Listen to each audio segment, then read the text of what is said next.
તમારી મગફળીનું એક પણ પાંદડું ખરશે નહીં। ટીકા ગેરુ રાતળ તમારી મગફળીથી દૂર રહેશે અને ભૂકો જે છે લીલો સમ રહેવાનો છે। નમસ્કાર ખેડૂત મિત્રો, હું યાજ્ઞિક અમીપરા વસુંધરા એગ્રો સીડ્સ કાલાવડ। મગફળીમાં મોટા ભાગના ખેડૂત મિત્રોને અત્યારે ટીકા ગેરુ રાતળ જેવી સમસ્યા ખૂબ જ જોવા મળી રહી છે, જેના કારણે મગફળીમાં પાંદડા બધા ખરી જતા હોય છે। પાંદડામાં જે લીલા ગ્રીન કલર લેવી જોઈએ એ નથી રહેતી અને પાંદડા ખરી જવાના કારણે મગફળીમાં જે ઉત્પાદન આવે છે હળવું રહે છે, પોપટા બરોબર ભરાતા નથી। એટલે આપણે પાંદડાને પણ બચાવવા ખૂબ જ જરૂરી છે, જે ફૂગ ન લાગે એનાથી બચાવવા ખૂબ જ જરૂરી રહેતા હોય છે। તો એના માટે ઘણી બધી આપણે દવાઓનો ઉપયોગ કરતા હોય છે, તો એમાંની એક દવા છે મિત્રો, ખાસ કરીને ટીકા ગેરુ રાતળ પાંદડાને લગતી કોઈ પણ ફૂગની સમસ્યા છે એને કંટ્રોલ કરવા માટે મિત્રો આ ફૂગની સમસ્યા આવ્યા પછી પણ આપણે ઉપયોગ કરી શકીએ છીએ અને એડવાન્સમાં પણ તમે એનો ઉપયોગ કરી શકો છો। એટલે કે ક્યુરેટિવમાં પણ કામ કરવાનું છે અને પ્રિવેન્ટિવમાં પણ કામ કરવાનું છે।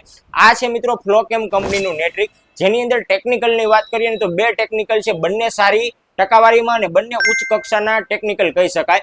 એક છે મિત્રો ટેબુકોનાઝોલ 50% અને બીજું જે છે ટ્રિફ્લોક્સિટોબિન 25%। ઝોલ ગ્રુપ અને સ્ટ્રોબિલુરિન ગ્રુપનું ટેકનિકલ બંનેનું કોમ્બિનેશન કરવાનું છે, એટલે રિઝલ્ટ તમને જોરદાર મળવાનું છે। પાંદડાને લગતી કોઈ પણ સમસ્યામાં જોરદાર કામ આપી દેવાનું છે। ડોઝની વાત કરીએ તો પર પંપે 10 ગ્રામ અથવા તો 100 ગ્રામ પ્રતિ એકરે તમારે ઉપયોગ કરવાનું છે। ખર્ચની વાત કરીએ તો 650 રૂપિયા પ્રતિ એકરનો ખર્ચ તમને થવાનો છે, એટલે ઓછા ખર્ચે સારું રિઝલ્ટ ધરાવતી કોઈ વસ્તુ કહી શકાય તો આ નેટ્રિક છે, જેનો ઉપયોગ અચૂકથી કરજો। તમે સ્ક્રીનશોટ પાડી લેજો, તમારા નજીકના એગ્રોમાં બતાવજો કે અમારે આ દવા મગફળીમાં ટીકા ગેરુ રાતળ માટે ઉપયોગ કરવાની છે, અને વધારે માહિતી માટે આપેલ નંબર ઉપર તમે કોન્ટેક્ટ પણ કરી શકો છો।